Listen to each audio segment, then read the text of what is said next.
ಕುಟುಂಬದ ಮಗಳು. ಅತ್ಯಂತ ವಿದ್ಯಾರ್ಥಿಗಳು ಈ ಸಮಾಜದಲ್ಲಿ ತುಂಬಾ ಇದ್ದಾರೆ. ಅಂತಹ ಬಡತನದಲ್ಲಿ ಓದಿ ಒಳ್ಳೆಯ ಅಂಕಗಳನ್ನು ಪಡೆದುಕೊಂಡಿದ್ದೇನೆ. ಆದರೆ ನನಗೆ ಹಾಸ್ಟೆಲ್ನಲ್ಲಿ ಸೀಟ್ ಸಿಗಲಿಲ್ಲ. ಈಗಿನ ಅಧಿಕಾರಿಗಳು ರಾಜಕೀಯ ನಾಯಕರ ಕೈಗೊಂಬೆಯಂತೆ ಕೆಲಸ ಮಾಡುತ್ತಿದ್ದಾರೆ. ನಾನು ನನ್ನ ಗೆಳತಿ, ಅವಳದ್ದು 96 ಆಗಿದೆ. ನಾವು ಹಾಸ್ಟೆಲ್ ಮತ್ತು PCM ಹಾಸ್ಟೆಲ್ನಲ್ಲಿ ಕೇಳಿದರೆ ಪರ್ಸೆಂಟೇಜ್ ಮಾಡಿದ್ರೆ ಆಗಲ್ಲ, ತಿಮ್ಮಾಪುರ್ ಸಾಹೇಬ್ ಹೇಳಿದ್ರೆ ಮಾತ್ರ ತಗೋತೀವಿ ಅಂದ್ರು. ತಿಮ್ಮಾಪುರ್ ಸಾಹೇಬ್ರು ಆಫೀಸ್ ಹೋಗಿ ಕೇಳಿದ್ರೆ ಅವರು ಮಾತನಾಡಿಸಲಿಲ್ಲ. ಮತ್ತೊಮ್ಮೆ ಹೋದಾಗ ಅವರು ಆಸವಾಸನೆಯನ್ನು ಕೊಟ್ಟರು.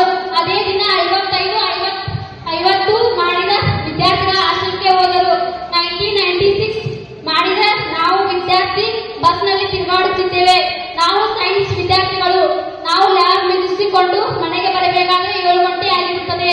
ಇಂತಹ ಕೆಟ್ಟ ರಾಜಕೀಯ ವ್ಯವಸ್ಥೆಯಲ್ಲಿ ಕೈಯಲ್ಲಿ ಸಿಕ್ಕ ನಮ್ಮಂತ ಎಷ್ಟೋ ಬಡ ಪ್ರತಿಭಾವಂತ ವಿದ್ಯಾರ್ಥಿಗಳು ಜೀವನ ಹಾಳಾಗುತ್ತಿದೆ. ಕನಸು ಕನಸಾಗಿ ಉಳಿಯುತ್ತಿದೆ.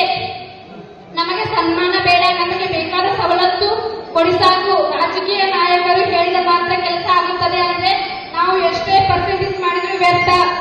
ಅದಕ್ಕೆ ಇಂತಹ ಕೆಟ್ಟ ರಾಜಕೀಯ ವ್ಯವಸ್ಥೆಯಿಂದ ಬೇಸತ್ತು ನನ್ನಂತಹ ಎಷ್ಟೋ ಬಡತನ ವಿದ್ಯಾರ್ಥಿಗಳು, ಪ್ರತಿಭಾವಂತ ವಿದ್ಯಾರ್ಥಿಗಳು ಪರವಾಗಿ ನಾನು ಈ ಸನ್ಮಾನವನ್ನು ತಿರಸ್ಕರಿಸುತ್ತೇನೆ.